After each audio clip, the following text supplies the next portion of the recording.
I've always been interested in contributing to open source projects. What's a good way to get started? Love that question because there's so many good ways to get started. You could get started by just helping triage issues. So many open source projects have issues where the maintainers, they don't know if it's a real bug or not. A lot of repositories also have what are called good first issues. Home Assistant is this cool open source org. In Home Assistant, look at that. They have 2.9K issues.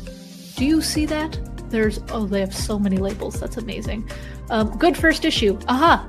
They've already got some here where it's like, this is a good first issue for you to take on and fix. And also generally just thinking, what are some projects that I use, that I care about, that I might be able to help with?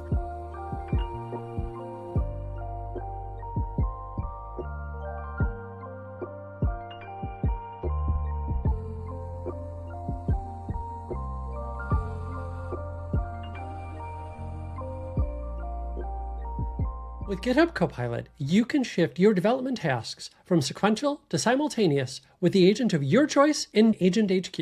The Agents tab on GitHub is where you can manage all your Cloud Agent sessions. From here, you can assign ad hoc tasks to Copilot, to Claude by Anthropic, to Codex, or to a custom agent. We can also use this tool to monitor our tasks, all from one centralized location on GitHub. Now, most change requests come via issues, and you can assign issues directly to an agent like Copilot, Codex, or Claude.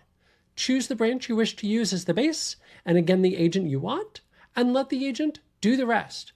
Inspiration can strike from anywhere, including away from your desktop. We can manage agents and even assign tasks right from GitHub Mobile. Given that developers spend the bulk of their time in an IDE, it's natural to expect to have access to the same functionality from there. In VS Code, you can orchestrate all your agent sessions, local and cloud, from your IDE. Just like before, we can assign to Claude or Codex or to Copilot using a custom agent or specified model. These tools allow you to assign and manage parallel coding agent sessions all within your existing workflow.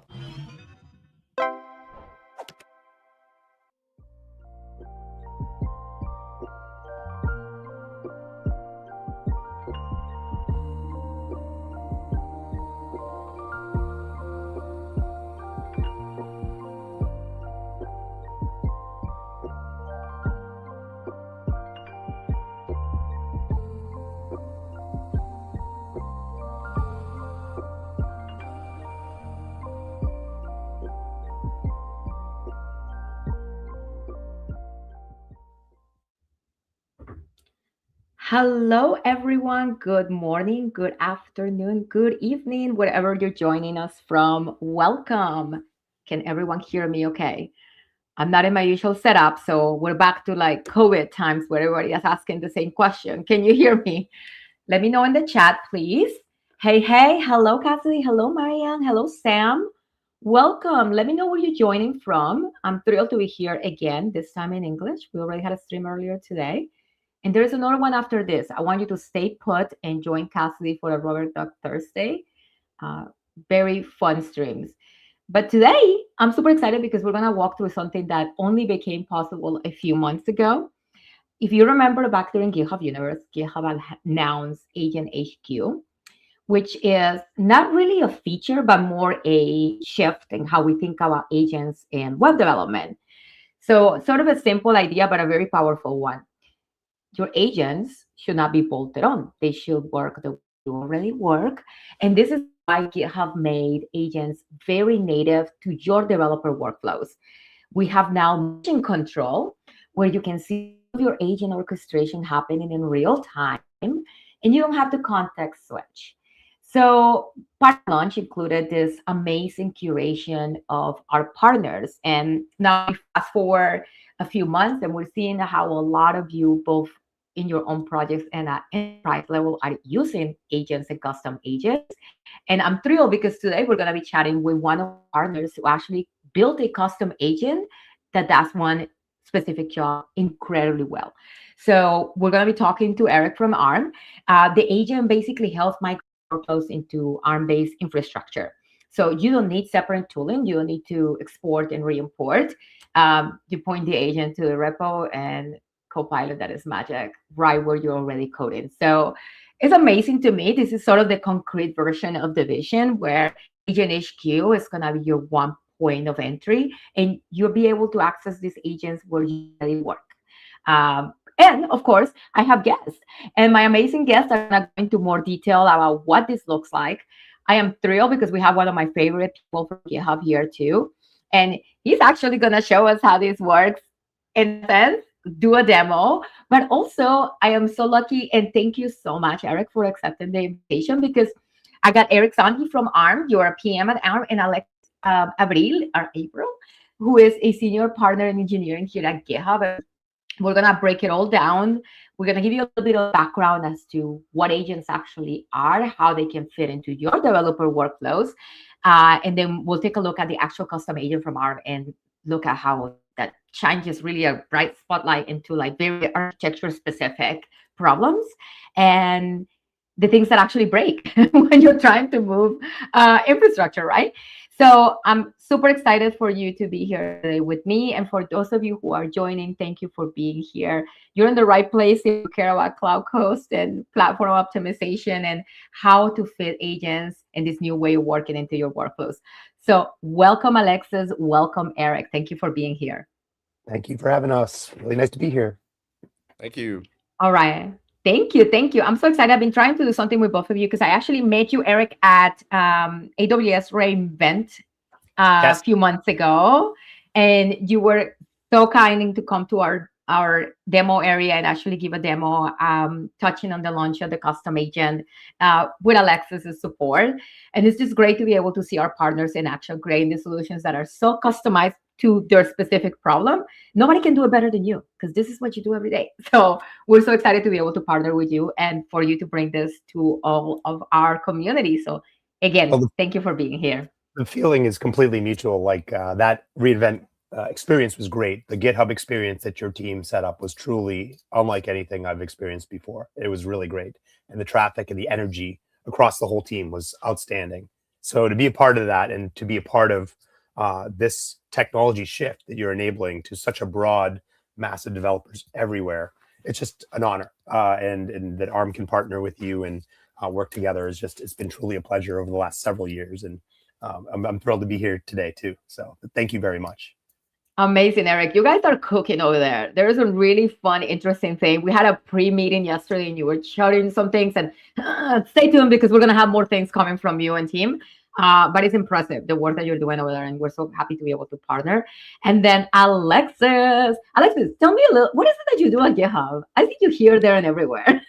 Oh, that's a good question. I'm one of our professional typists in the partner division.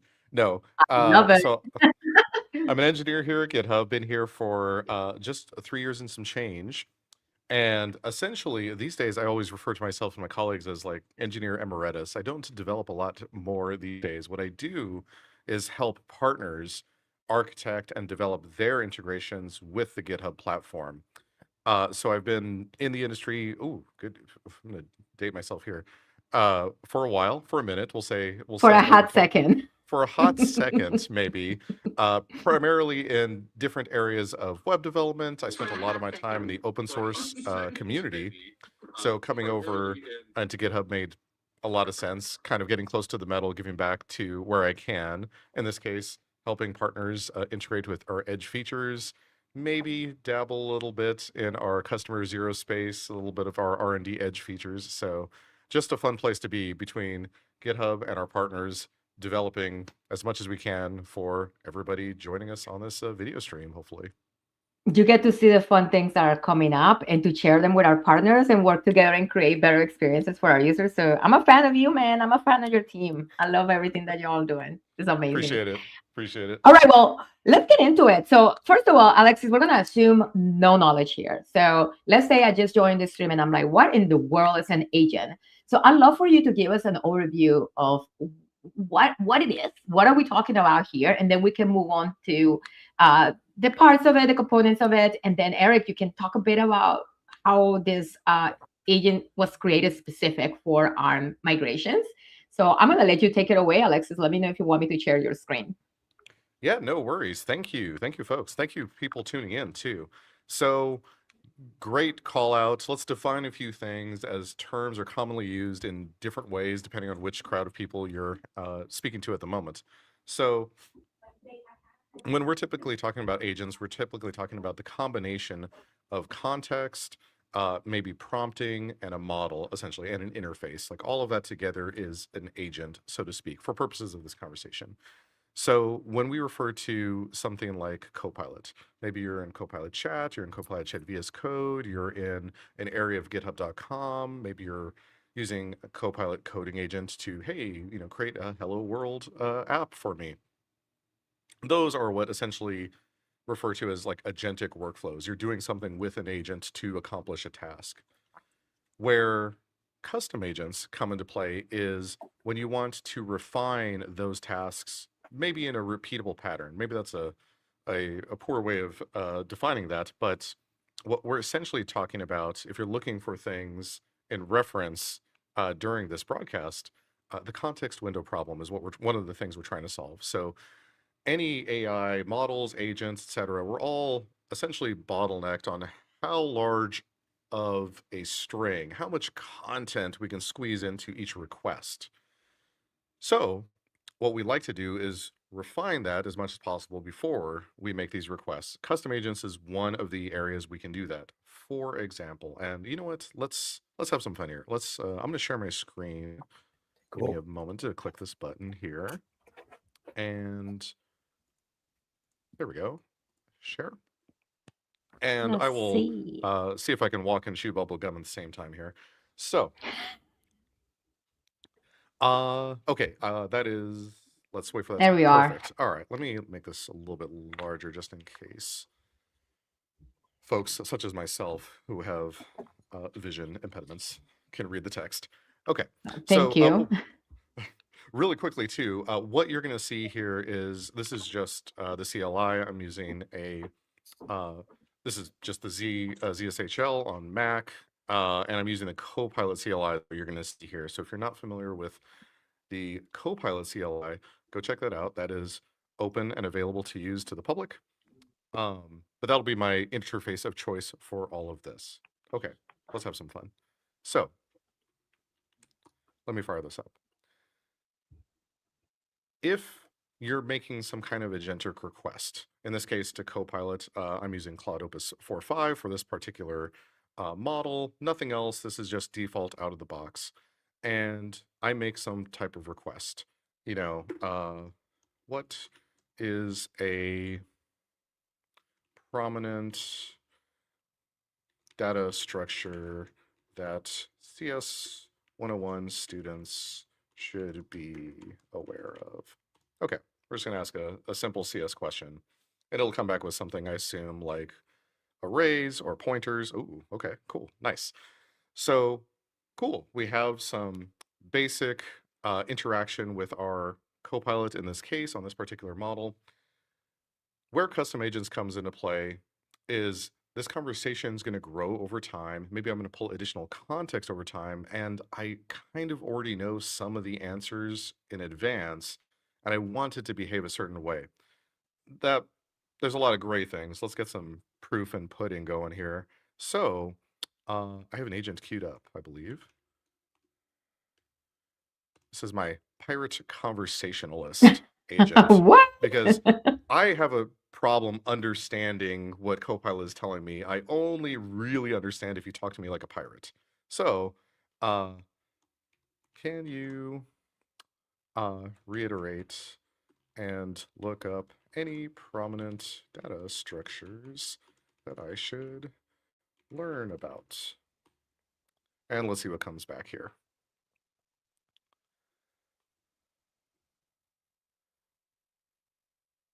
Oh, interesting. Agent, did I not switch? Current. Oh yeah. What structures should I know about? Use the pirate agent. This is Copilot being very smart and trying to use its own context. Let's see what happens here. Explain Okay, to but me data structures as a pirate is what we're going for. And I will show the secret sauce for what this is doing once we get a fun response here. So this agent is tied to your profile, right? This is an agent that you created Ooh, for good you. question. Yes, this is for me. Okay, perfect. Linked What lists, in the world? like a chain of ships connected bow to stern. You know, trees, like the rigging on a ship, branches everywhere. Okay, so we're just having fun with all this. The point is now every request I make to this agent, it's always going to respond to me as a pirate. Alexis, what? That's pointless. Come on. Like, okay, cool. Like, we're using Copilot for actual work. Okay. Where this comes into play is if I'm working on a project, I'm a big fan of, let's say, functional design patterns. If I say, hey, create a Hello World app, let's say Hello World, let's say with React, I want an interface, a simple web app, Hello World. But I want to be able to say that. But what I really want to say is create a Hello World React app using functional design principles. I do not want any unnecessary dependencies coming along for the ride. I want a minimalist. Like there's a number of things that I really want it to do. I just want to type that every single time I ask Copilot a question. And this is one of the areas custom agents comes into play. So for this purpose, every time I ask a question, it's going to talk to me like a pirate. Not the most usable example, but trying to make a point. Let's take a look at what this is really quick. And Andrea, I'm going to answer your question, hopefully at the same time here. Listen, for science, what if that's the only way I learn? You have to talk to me on the hours. Like, that's fine. So I love For it. anybody Customization. that, oh yeah, 100%. For anybody that's worked with me personally, there is a 100% chance that I will relate it to food in some fashion and be like, oh, like imagine this is a sandwich and let's smash. Bravo. It always goes to food. So this is just how I learn. What we have here is maybe 30 lines of markdown. This is how you create custom agents. And actually, can we share links, Andrea, in this in some fashion? Yes, let's do that. Let's do that. Let's see. The creating custom agents documentation is coming up on the chat right now, folks. Perfect. Thank you so much. I was going to drop that link in there. Oh, look at that. Perfect. I just saw it come up. Okay. So if you're interested in what I'm doing, this is the definition for this. It's essentially just a markdown file. We have a little bit of front matter at the top. Anybody who's worked with front matter for various, I'm doing my own markdown blog or feeding into some CMS system, very common format. And we're essentially just filling in a few properties. There's more properties than what you see here. We can talk you'll see a little bit more about that as we get deeper into this.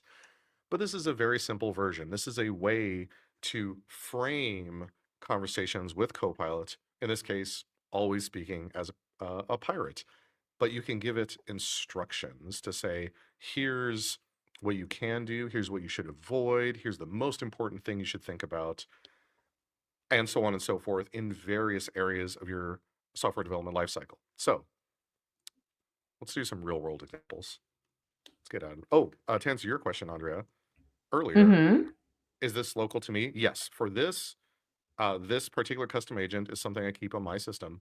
Generally, in my day-to-day, I have a ton of custom agents that I just keep local to me to help me with various tasks. There's different areas in GitHub where you can store custom agents. You can store them on the repo. Hey, this is a custom agent specific for this project. I do a lot of stuff on my local machine where I'm going to do it across all projects. Functional developer agent. I will use that in a number of projects and a number of different organizations. Maybe I'm contributing to open source tomorrow or writing something for GitHub tomorrow. That's an agent that will help me across the board. So I kind of keep the one on my machine. There is agents you can store at the organizational level. Hey, here is a standard documentation agent that everybody at, Contoso Incorporated, our fictional enterprise, everybody stores documentation and writes it the same way and is going to use these tools. So here's a custom agent that is available to all employees of Contoso Incorporated. So there's a number of different places that Copilot will look for custom agents, depending on your interface. Okay. I don't know how to write a custom agent. I mean, Andrea was so kind. She just listed the documentation. I lost the link. The browser doesn't even work. I don't even know how to do this. So I'm lost. I'm just going to use Copilot to help me again. Haha. So I would like to write a custom, let's be specific, a Copilot custom agent for GitHub and store it in locally Copilot agents. This agent should be focused on reading the working directory and only producing mermaid charts, diagrams in Markdown. Markdown.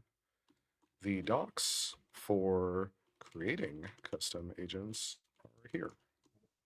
Boop. Please follow these docs strictly.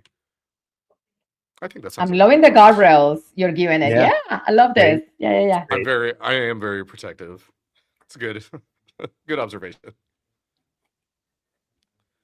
All right. So we're gonna let Copilot think about this. I like the CLI too, because you get to see in github.com, you see this output as well. It's in different surface areas. You typically go to an actions run and you'll see the workflow there.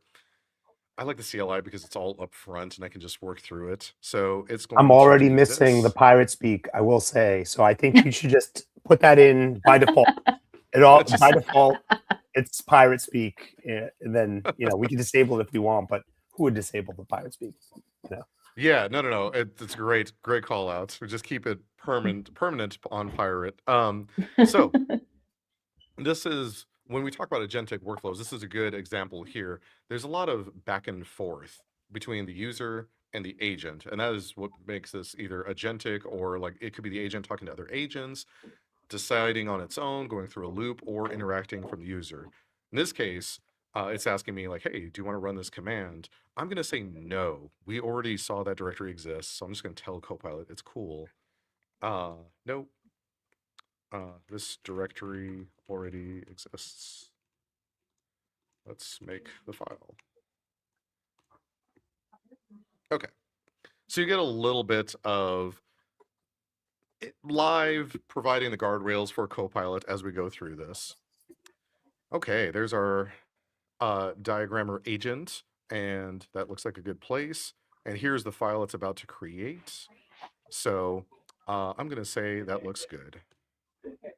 And we can read it here in a second very quickly. Sweet. Okay. So that's it. It's created the agent already. That's a great question. I have no idea what it did. Let's go see. Okay. So here is what was produced by Copilot. You can see it follows the same front matter format. This went out. So Copilot essentially went out to its own Copilot docs, found the format of what is supposed to be in a custom agent, read my prompt and said, okay, this is what the user is asking for, and kind of smashed it all together. It also added some tools. This is a new property. It's like, okay, you probably need a few tools to make this agent function properly. So it's adding that as well. But you can see here, ooh, I like this. The bottom, the most important, for anybody that's worked on any kind of prompt engineering, generally one of the most important places in your prompt is the last line that goes into these requests. So the last line of this agent says, you do not modify any files. You only read the code base and produce mermaid diagram output in your responses. So this is essentially a very dry run agent, which is perfect for demo purposes. But that's what's going on here. Let's see. I mean, that's a good looking markdown file, but I don't know if we did this right. So let's find out. Okay, so we're back in Copilot. I'm gonna go to the /agent. This is where we list custom agents. And there is Mermaid Diagrammer. So perfect. All good. Let's here, let me get out of this. And we're gonna use a demo repo. Ooh. I'm debating. Oh, that's what I wanted to do one extra thing here. Let's do this real quick. Do it. Alexis, before you go into showing us the agent in action, I do want us to understand the tools, because that was something that was part of the front manner. So what does that mean? Like when it's listing the tools as part of the top front manner, like what is that giving access to? I know that Copilot did a good job of selecting the tools that sound like they would be the right ones for the job. But can you say more a little bit about that? Yes. So Copilot, so let's talk about the CLI really quick. The CLI, the command line interface, this is something that runs on your machine locally. Anytime you have code executing on your machine locally, it might be able to do code execution on your local machine can do a lot of things. So for security purposes, Copilot is very locked down by default. It essentially can talk to you and can't really do anything else. And we're not even talking about like reading your file system. So there's very, very limited scope for Copilot, as there should be. You don't want to accidentally delete a directory or modify files you shouldn't be modifying. So what it'll typically do is A, ask for permission, and then B, look in the tools list to see what it has access to. A good example is, I love doing this. Now, I'm just in a general, this isn't a Git directory you're looking at on my screen, but I love to do this all the time.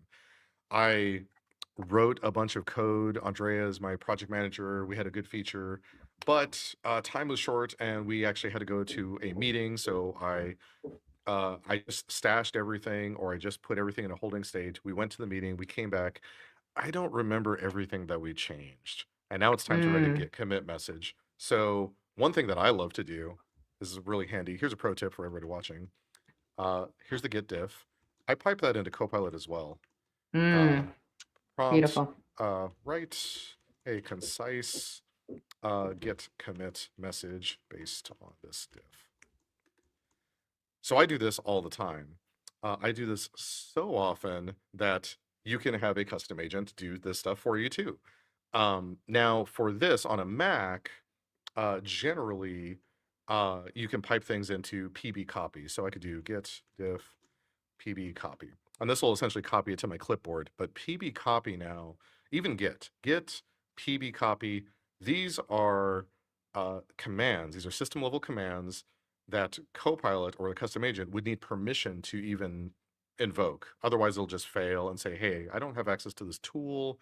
I don't know what this is, so it can't run it for good reason. There's a security reason in there. There's a safety reason in there.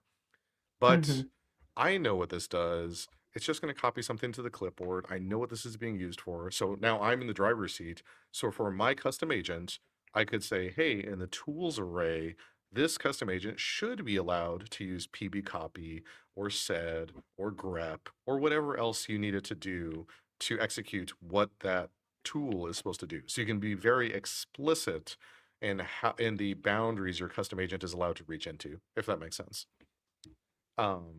So yes, I was going to do one example, but I want to be respectful of time because we have some cool demos coming up too.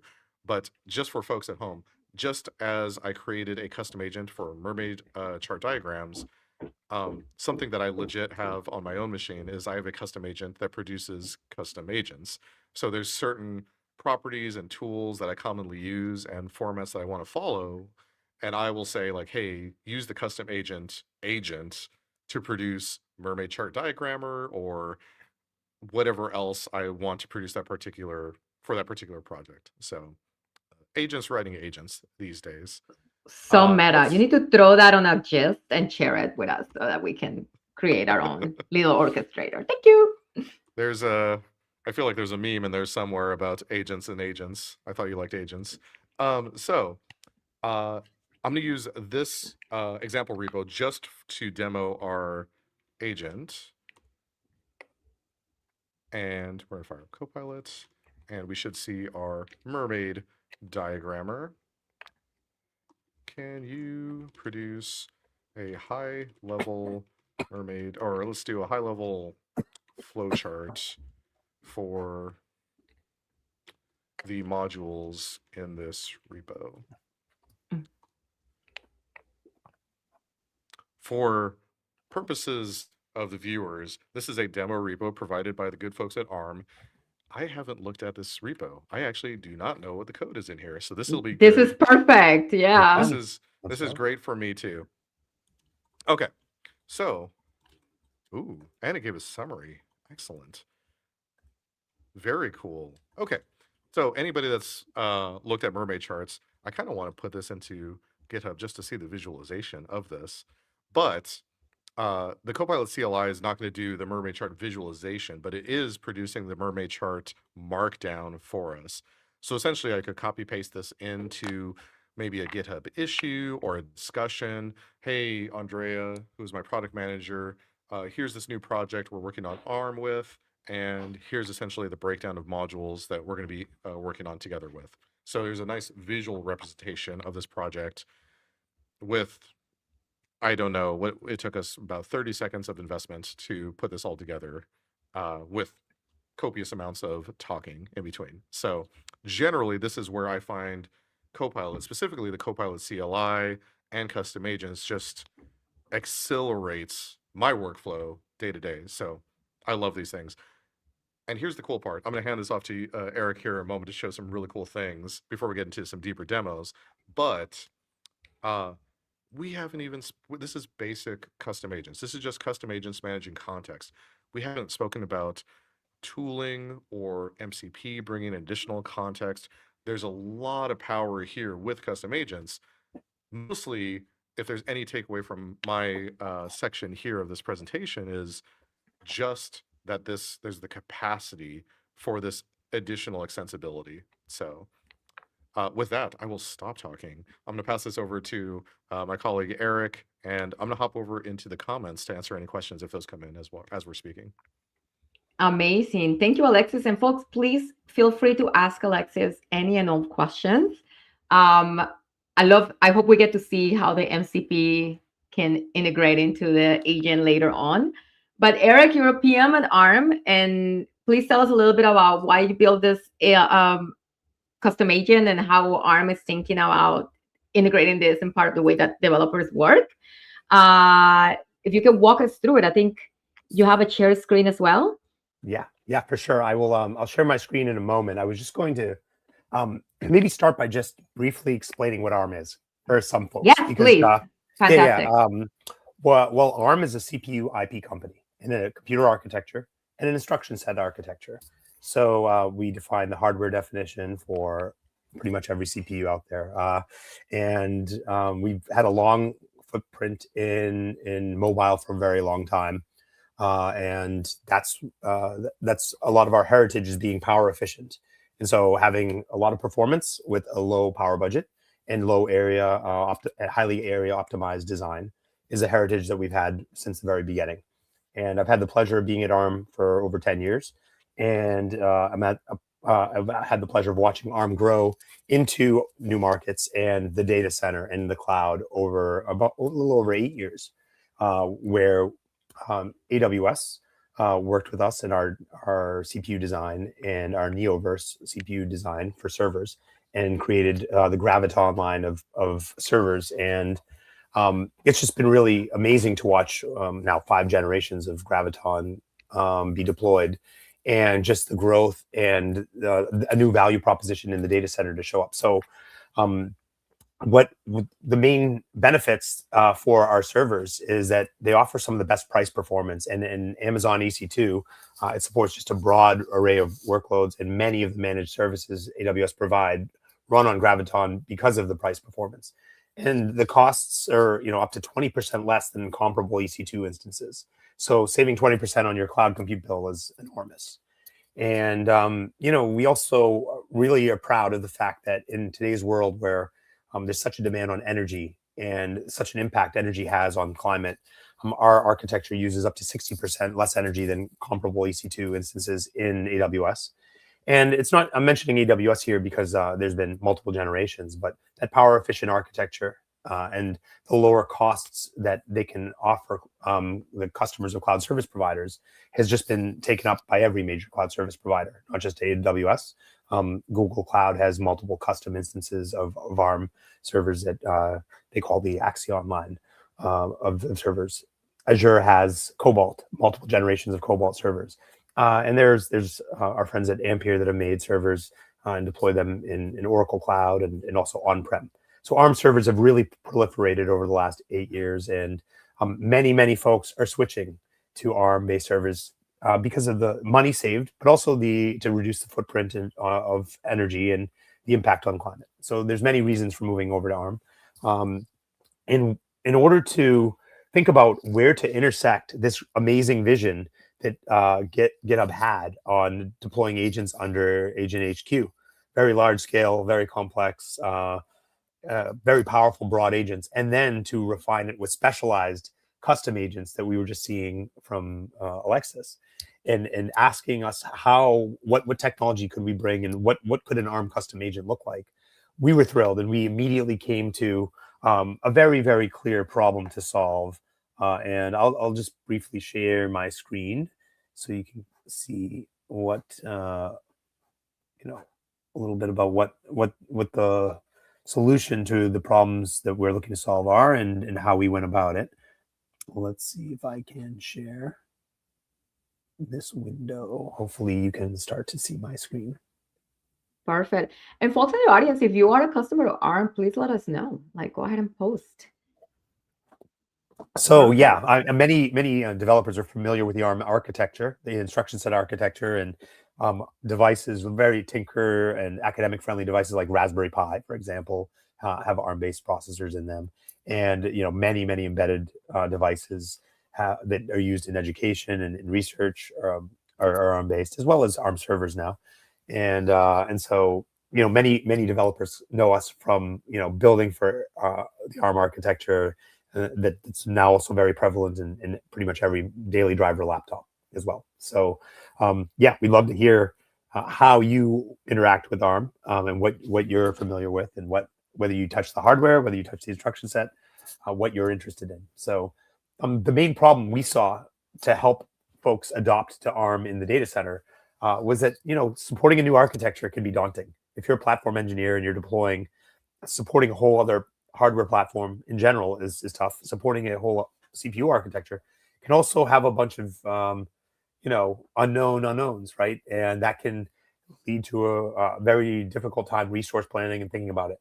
So our team, our product management team, and our implementation team, who worked on our MCP server and this integration, thought, how could we bring all of the knowledge base and tools that we have, and technology and awareness that we have from contributing to the open source community, how could we make that easier for developers to migrate to the ARM architecture? How can we make this daunting, facing unknown unknowns task much simpler? And so for that, we considered an MCP server and what the role is in the first place, right? The problems it solves.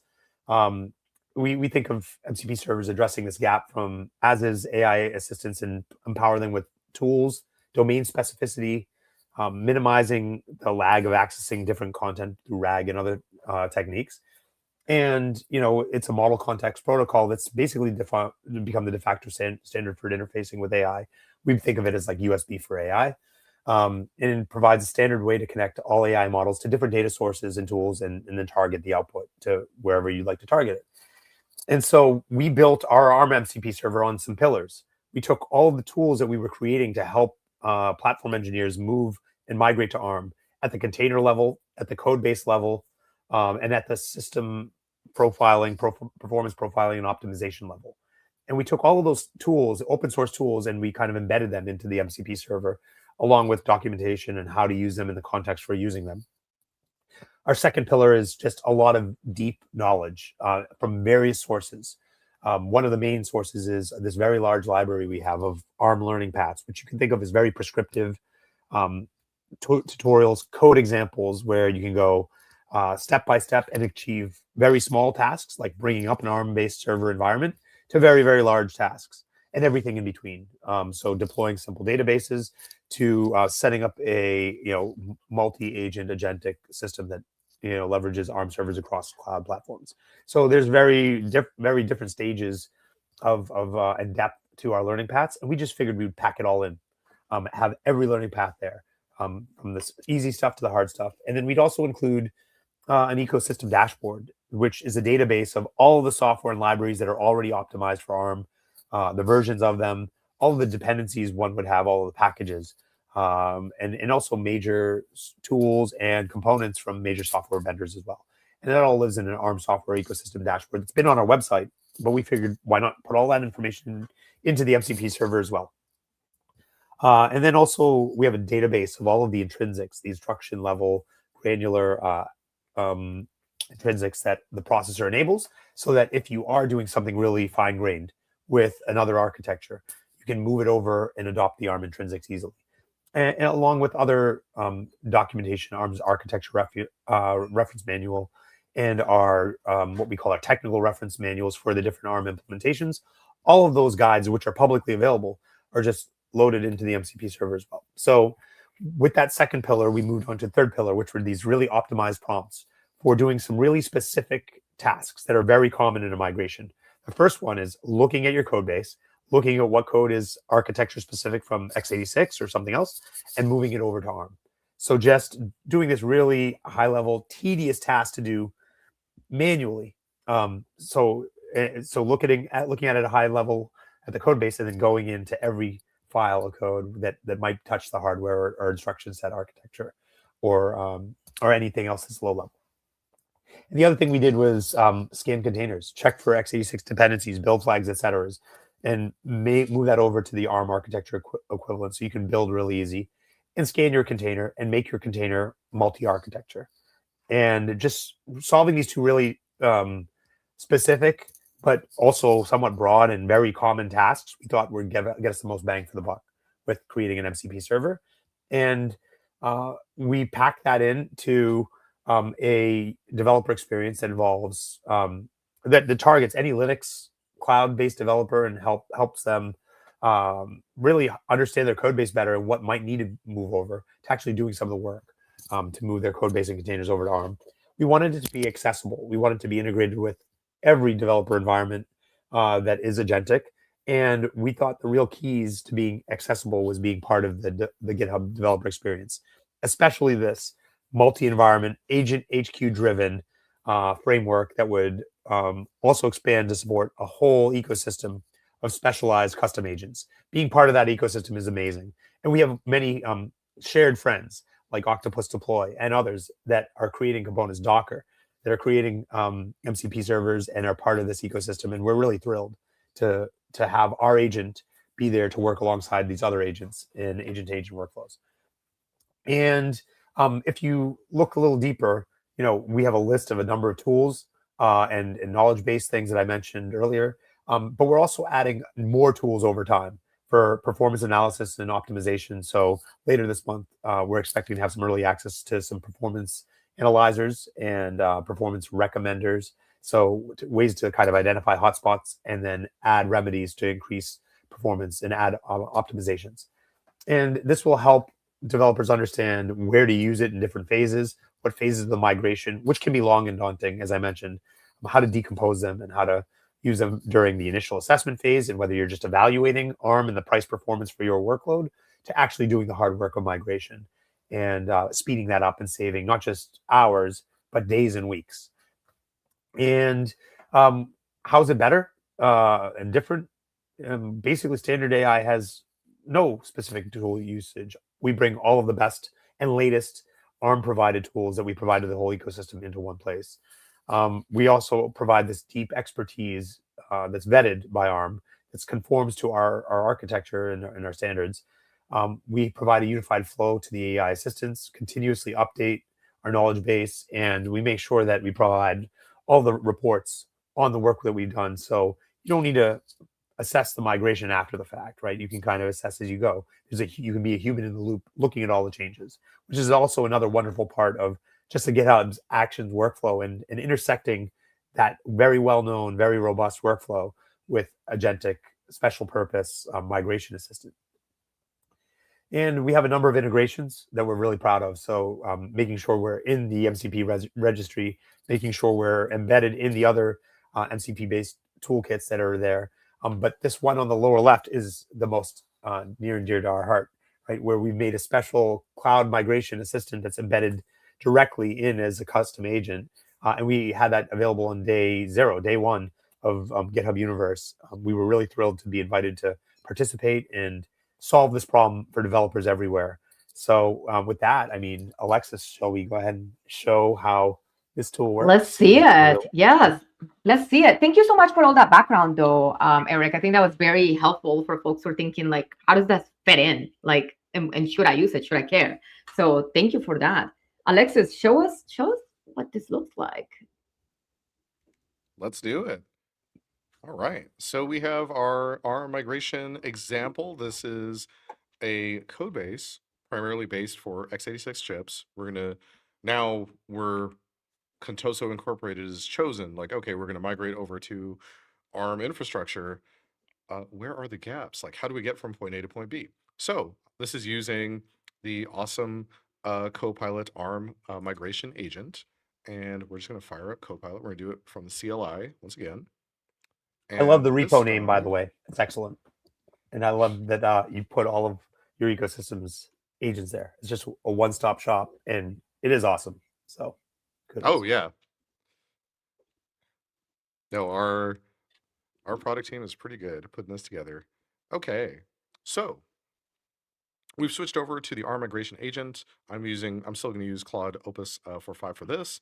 And yeah, let's see where we start. Can you migrate this code base from x86 to ARM modules and make any recommended changes? We'll see what that comes back with. That was a very general prompt. Sounds pretty big and meaty. Like if you told me to go do that, I'd be a little bit worried. Yeah, and this is a great place for AI to even just accelerate, to start. Maybe I'm just trying to find the gaps. I need to go through this anyways, but this is a really good like spot check for everything.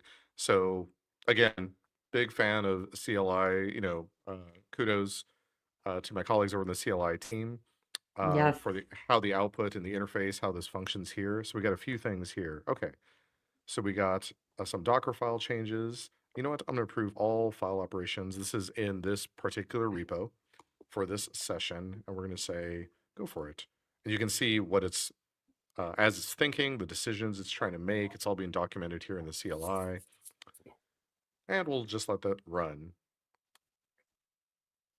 In the meantime, all this is thinking too. Let's say, okay, it's chewing on a medium or a large size code base. It's trying to figure things out. Maybe I left and I went to get a cup of coffee and I came back. This is where Copilot, even in that sense, can go back and say, okay, here's the changes we've made and let me summarize them for you.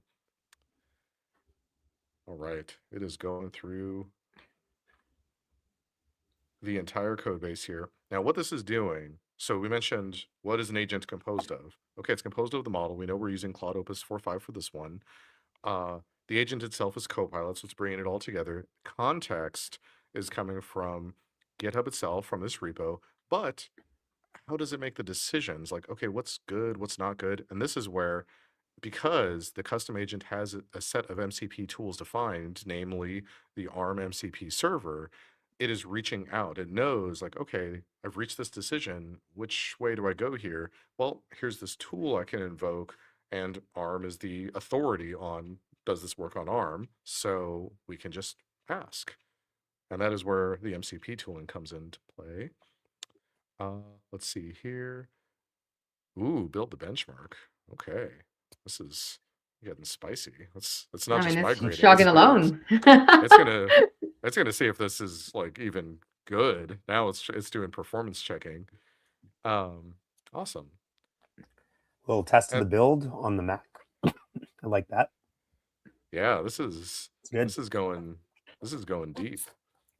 And this is where, for folks watching, when you're choosing how you develop or use your agents, I will typically choose like, hey, here's my custom agent, here's my interface that I primarily use, here's the model that's good for this task. So different models can lean into strengths of various tasks.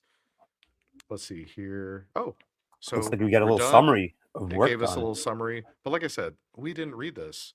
We were getting coffee this whole time. I have no idea what happened. So but before we explore that scenario, we can scroll up a little bit on this. So it looks like it changed a number of files. It's giving you the breakdown of what was changed, why it was changed, and some nice benefits. I didn't actually expect it to do any benchmarking in this run, but that was a nice little fun aside. So, Okay, we had a bunch of changed files as a result. I don't know what happened. Coffee. And we're going to pipe this into Copilot. Again, just the CLI. Write a concise git commit message for, let's add it first.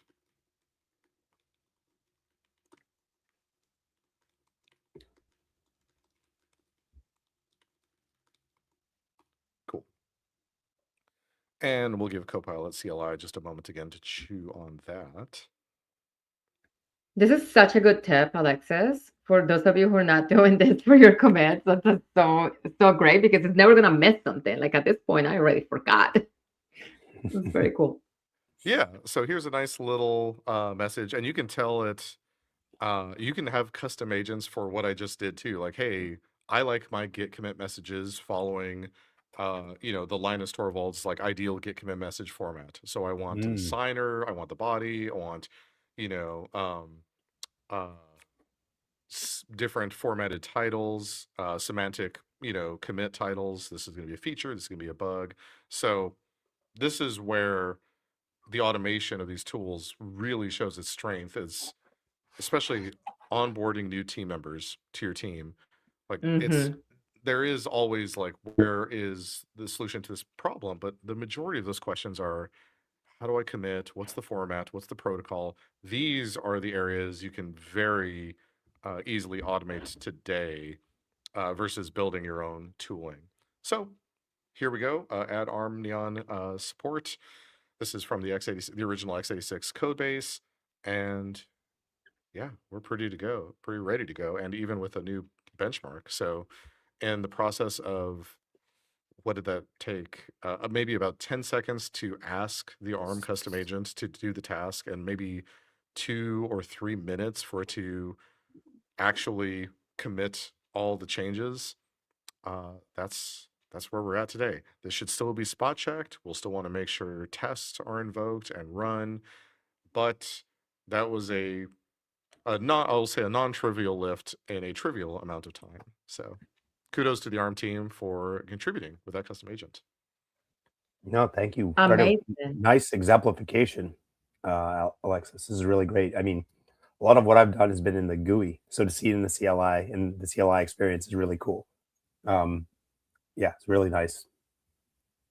Very neat. So before we had custom agents, and specifically before we had this very personalized to the Arm migrations, like we would have been chasing a lot of context, right? Like this would have been, you could not go to get a cup of coffee. This would have been a longer process. Yeah, I gotta say, one of the things that when I first joined into the Arm ecosystem, I came from other architectures, and it was about 12 years ago. So, and one of the things I loved was the documentation.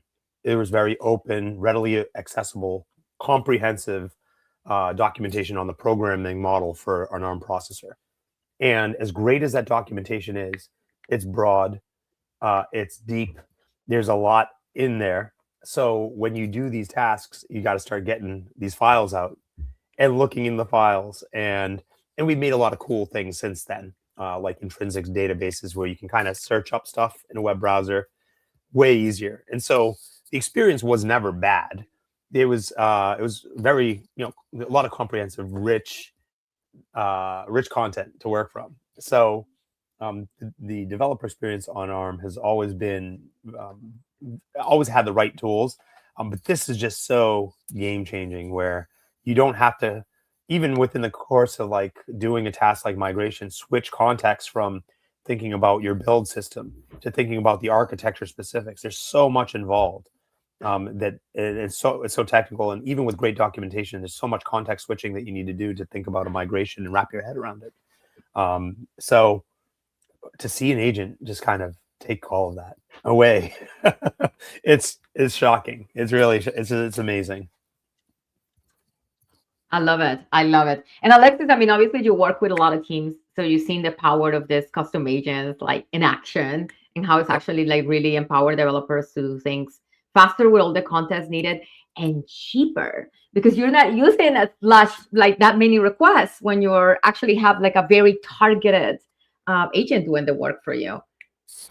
Exactly. Yeah, 100%. So actually, Andrea, if you want to, I just shared another Yeah, screen let's with take a folks. look. Perfect. So exactly, depending on what problem you're trying to solve, these are the partners that just went with us to launch. This was at our GitHub Universe conference last year. So all the logos you see on the screen, let me blow this up for folks on the stream, make that a little bit more readable. All of these and more are available in the awesome Copilot repo, but please, like, feel free, use these as templates, build your own custom agents. Andrea, you very accurately and concisely describe the problem we're trying to solve with this is, yes, can Copilot help me resolve an issue faster? Yes, but maybe there's a number of prompts it takes me to get from point A to point B. But if I have a custom agent already developed, either my own custom agent, a partner's custom agent to solve a specific problem, well, there's going to be less prompting, which means less compute need to be required and less time to complete all these tasks. So all in all, it's acceleration upon acceleration now just to solve those tasks. So great call out. That's amazing. And look at all these partners. So this was just from the launch, right? Like I think now there might be some newer additions to custom agents. So if I'm an organization that I'm watching this and I'm thinking, you know what, I could do this. I could create a custom agent for my X, Y, or Z. Like, how do folks do that, Alexis? If you're an organization that you want to join, yes, please. So first off, if you're another organization developing anything with GitHub and you're interested in just knowing more or how to integrate with us, reach out to us.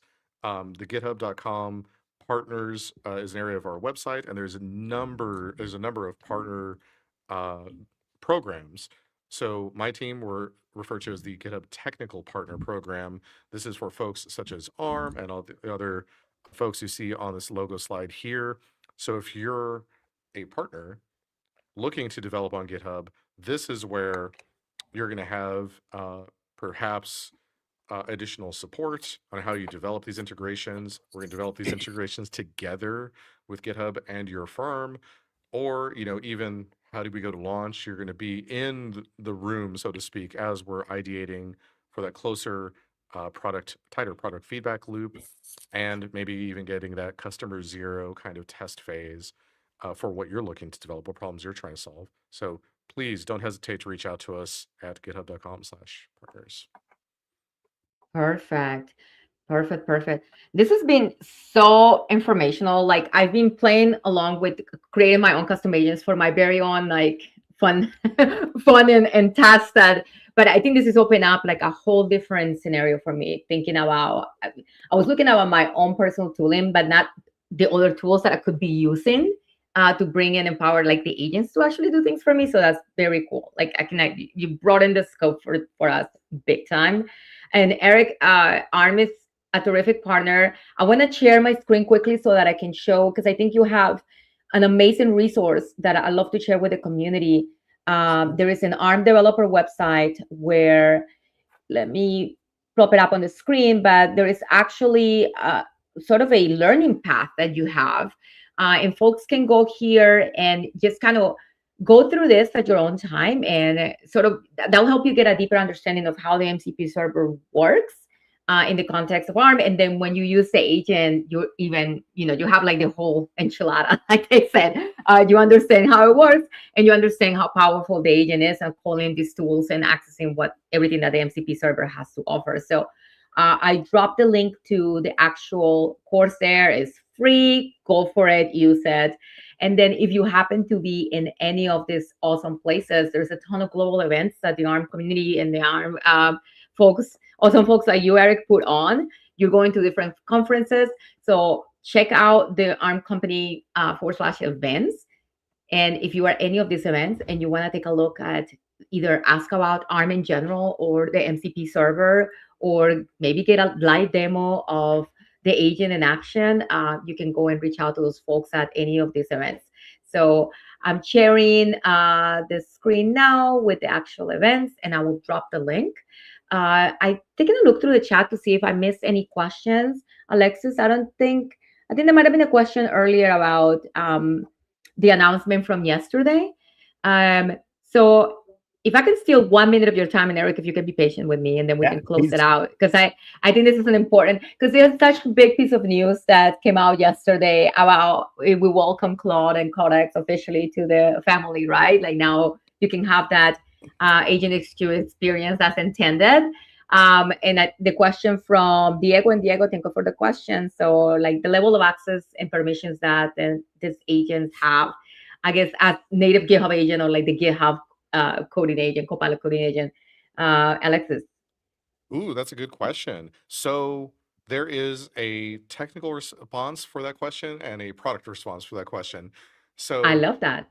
Technically, the reality is on day one for any new integrations, the answer is no, not by design. It's just we have to build it. So just give us a moment. So you can say that every integrated agent will ultimately is our goal to have the same level of either native or near native functionality.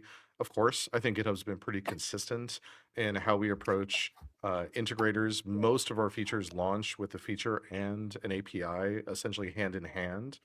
So that's a very common philosophy here at GitHub. We're very open with our platform. The reality is on day one, will it be, won't it be? It's just going to take some time to develop that. The product answer to that question is also, well, that's where the partnerships come into play. There's some functionality that doesn't make sense to be on, let's say, a github.com surface area, but maybe it makes sense to be in the Copilot CLI or in VS Code, let's say. So it depends on where the agent is coming from and what problem it's trying to solve to bring in native functionality, if that makes sense. So I hope I answered that question. But the goal, the philosophical goal is, yes, our goal is to provide that same level of functionality. Absolutely. And developer choice, which I think is so key. I appreciate that. That is where we focus, though, being able to provide the surface for all of us to like play with these goodies and use them all at GitHub. This has been fantastic, both. Thank you so much for your time today. Eric, I'm so impressed with Arm and Arm Compute and all the great things. I mean, you got like over 13,000 open source projects that are using it. I don't know how many thousands of organizations use Arm runners, but it's just terrific to be able to partner with you. And I think this has been very informational. Please come back. Please come back and show us more things. Yeah, it's great. It's really great to work with you all. And thank you for the opportunity. It's you're an incredible company to partner with, and your breadth and reach and the developer experience you provide, there's nothing like it. And you can see it all over the chat. So it's great to be a part of it. Amazing. Thank you so much, Eric. And Eric, if folks want to get a hold of you, like what is a space where you live in? Should I share your LinkedIn maybe? Yeah. LinkedIn is great. You can find me at Eric Sondhi on LinkedIn. So yeah, please do connect, reach out and connect. And then we can, if you want to do some work with Arm, we can do that too. Fantastic. And Alexis, this has been a treat. You don't even know what you did by saying yes to this invitation. Because I'm like, now you're gonna be my recurring guest. No, but thank you so much, because you get to see such a different side of things than I do. So I really appreciate you coming on and speaking, about the fun things, the serious things, and then also showing how this works under the hood. So thank you so much. Happy to be here. And same question to you. Where do you live? Are you on LinkedIn? Is there any place where folks, if they want to, I definitely share the pair partners site. So folks who are wanting to work with us in a different, like more official capacity, they can go ahead and log into the platform. But is it okay if I share your LinkedIn as well so people can follow you? Of course, feel free. Share my LinkedIn, share my GitHub. Obviously, my GitHub profile is a good place to find me. Same name in both systems. And yeah, happy to reach out and speak to wherever I can. I do frequent various meetups as I travel. So hopefully, if you catch me at a conference or at a meetup in person, feel free, tag me. We'll have a conversation, generally near a coffee dispensing unit, and all good. I like that. Thank you so much, both of you. This has been absolutely delightful. I learned a lot. It was great to see like the inside of the agent and see how easy it is to create your custom agents. Like that was just perfection. So I appreciate you both. Have a great rest of your day. And thank you so much to everyone who joined. Thank you. Thank you. Cheers. All right. I'm going to leave you with a fun video. Let's see. We're going to close it out with this one. What is this? My favorite CLI. Here it goes. Have a great rest of your day. Thank you for your community. We'll see you next time.